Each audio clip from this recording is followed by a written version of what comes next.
Bom dia, alunos!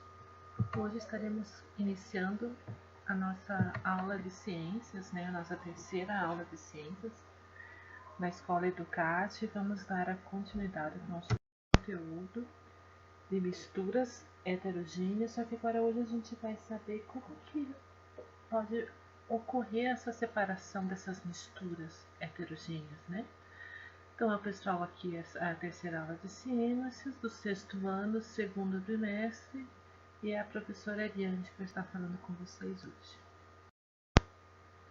Bom, quando nós falamos em misturas heterogêneas, a gente tem que lembrar o que? São aquelas misturas que têm algumas fases, uma, duas ou três ou mais fases que não se misturam, Então, quando a gente vai brincar lá na areia, com aquela areia do mar, com aquela água junto com você ou com seu irmãozinho, vão brincar na areia e vão brincar no baldinho, colocam água do mar, colocam areia e faz aquela mistura. Aquela mistura da areia com a água do mar é uma mistura heterogênea. Você já imaginou como que a gente faria para separar essa água do mar com essa areia? Como a gente podia fazer? Hoje eu vou explicar como que funciona, tá? Então, quando a gente fala em areia do mar e água, a gente lembra que eles possuem quantas fases? Duas fases, A fase, na verdade, que ficaria a água e a sedimentação, que é o sedimento, são as areias, O que acontece? A areia, ela é um material, a gente fala que ela é um material mais denso, que quer dizer mais pesado, Então, se você botar no baldinho ou em qualquer recipiente, mexer aquele baldinho e deixar um tempo lá em repouso, o que vai acontecer com essa areia? Ela vai descer para o fundo desse pote, desse copo ou desse balde que você vai estar fazendo. Por que isso? Porque o material que é areia é mais pesado do que a água. Então, por ele ser mais pesado, a areia, consequentemente, ela vai para o fundo do copo e a água fica na parte superior desse copo ou desse baldinho que a gente está conversando, Por quê? Porque a água é menos densa, então ela é mais leve, a areia, como ela é mais pesada, ela é mais densa, então ela vai para o fundo do copo. Esse processo que ocorre onde todos aqueles materiais mais pesados vão para o fundo do copo e há essa separação dessas duas misturas, a gente chama de processo de sedimentação, Então, qual que é? Quando, na verdade, esses sedimentos mais pesados vão se acumular no fundo do copo, ok? Então, esse é um processo de separação, é um dos processos de separação.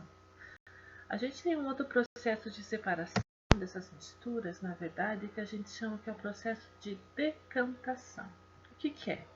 Quando a gente fez aquele processo de separação de sedimentação, onde a gente deixou em repouso, essa areia foi para o fundo dessa superfície e a água ficou na parte superior desse copo, desse balde, o que acontece? Se a gente pegar essa areia nesse processo, que ela está em duas fases, e cuidadosamente a gente botar em outro recipiente essa água, o que vai acontecer? Vamos conseguir tentar tirar toda essa água e a areia vai ficar depositada no fundo desse copo, Então a gente fez essa transferência dessa água para um outro recipiente e essa areia ficou, na verdade, nesse outra parte do pote. Esse processo que a gente retira o material menos denso, no caso a água, a gente chama o processo de decantação, Existe também um outro processo onde a gente também faz essa parte de tirar os elementos mais sólidos, mais densos, dos elementos menos densos, que no caso, por exemplo, a gente está falando da água e da areia, que é a areia que a gente fala que é uma técnica conhecida como filtração simples. A gente pode estar fazendo esse processo com o quê? Com um funil. Mas ainda o processo é chamado de processo de decantação, ok? Bom, quando a gente vai lá tomar o nosso cafezinho ou quando a nossa mãe vai preparar o nosso café, o que é? Nós temos o pó do café, E a água quente, um filtro de papel que vai filtrar, na verdade, esse café, essa água quente que vai se misturar, que no caso seria o sólido mais denso, que é o pó do café, e a mistura menos densa, que é a água. Quando a gente adiciona essa água nessa água quente, o que que acontece? Esses componentes solúveis que são do café, eles são extraídos por uma técnica chamada de extração. Ele está tirando, extraindo esses componentes do café, e o que vai ficar? Vai tornar a nossa bebida do café, e essa borra do café ela vai ficar toda retida nesse filtro. Então a gente chama que é um processo de extração. Eu estou extraindo as propriedades do café. Outro processo que a gente pode lembrar de extração é um chá com folhas, né? Com as folhas que nem tem várias folhas, folhas de louro, folhas de camomila, de chá de cidreira, erva cidreira, tem vários chás. O que que a gente faz? A gente pega as folhas desse chá, coloca a água quente nessa folha e a gente vai estar extraindo a propriedade daquele chá, daquela folha com a água quente. Então, esse processo também a gente denomina processo de extração. Bom, quando a gente fez o experimento lá da água com óleo, também, o que que acontece?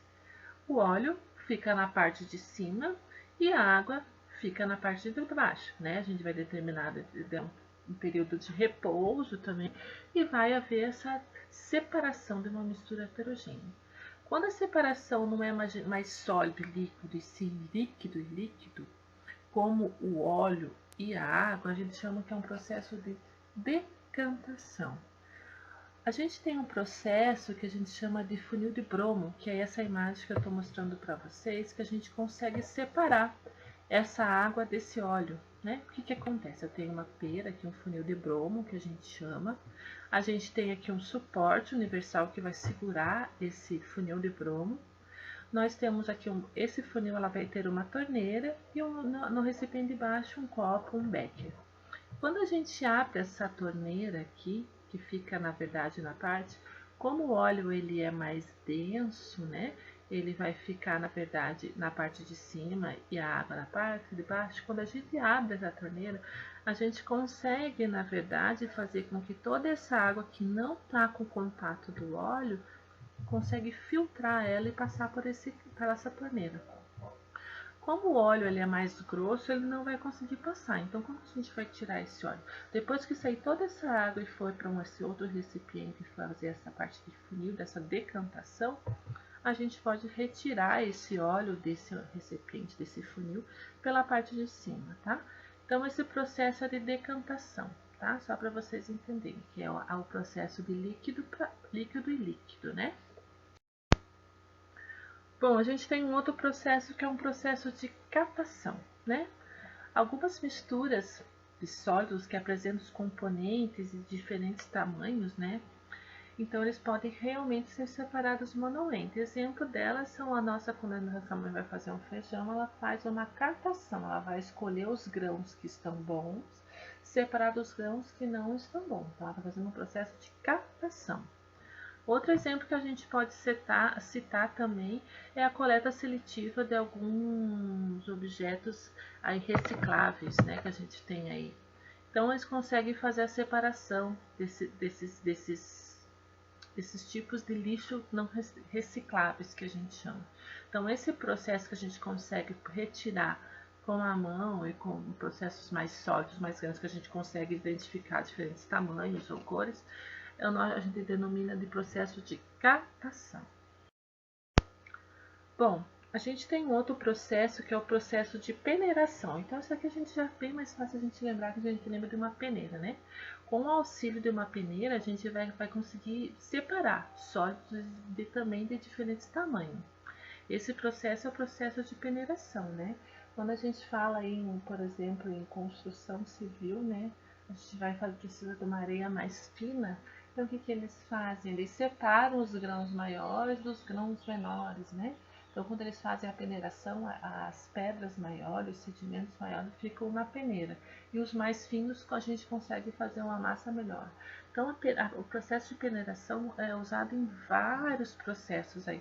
não só na construção civil aí, mas como tantos outros, até mesmo dentro de casa. A gente pode fazer um bolo e precisa fazer um processo de peneiração para poder peneirar o trigo para ficar mais fino, ou até mesmo separar alguns tipos de sólidos maiores de menores. Então, esse processo, quando a gente utiliza a peneira, é fácil de lembrar, né? A gente está falando de processo de peneiração. Bom, a gente tem mais dois processos aí que a gente chama o processo de ventilação. Esse processo é utilizado bastante para quem faz a coletagem do café, na verdade, né? O que acontece? É a separação também desses sólidos maiores, né? Quando um sólido ele é mais denso do que o outro, é mais pesado do que o outro, no caso o café e algumas restos de folhas e alguns galhos que são mais leves, né? Então a pessoa, quando ela pega essa peneira aí, ela joga o café para cima. Quando ela joga para cima, a corrente do ar, na verdade, vai tirar as folhas e outras impurezas mais leves, e o grão de café continua ali. Então esse processo é um processo de ventilação, onde o ar ele ajuda a fazer a separação de alguns materiais mais densos e outros não. E finalmente a gente tem aí o processo de levigação. Bom, esse processo é utilizado bastante em garimpos, né? Que eles fazem a separação lá na verdade, da areia ou até mesmo de alguns metais, minerais importantes, né? Quando teve bastante aquela época entre a separação a busca do ouro, eles usavam bastante esse processo. O que acontece, na verdade? Esse método ele é utilizado na separação dos componentes sólidos também, onde os componentes menos densos é carregado pelo fluxo da água, né? Dentro dos rios, como nos garimpos. Então, no caso, o que é mais leve, menos denso, vai carregado pela água. O que ficar mais pesado vai ficar preso àquele tipo de instrumento que vai fazer uma peneiração também. Mas não é uma peneiração, é um processo mais, ele tem aonde sai aquela água, né? Ou os processos mais pesados, e ficam os mais, na verdade, os mais pesados ficam naquele tipo de levigação, e os mais densos vão junto com a água. Bom, alunos, então a gente conseguiu entender um pouquinho sobre os processos de separações de misturas heterogêneas, e eu vou passar algumas atividades agora para vocês do livro didático, tá? Boa aula para vocês, aluno, e até mais.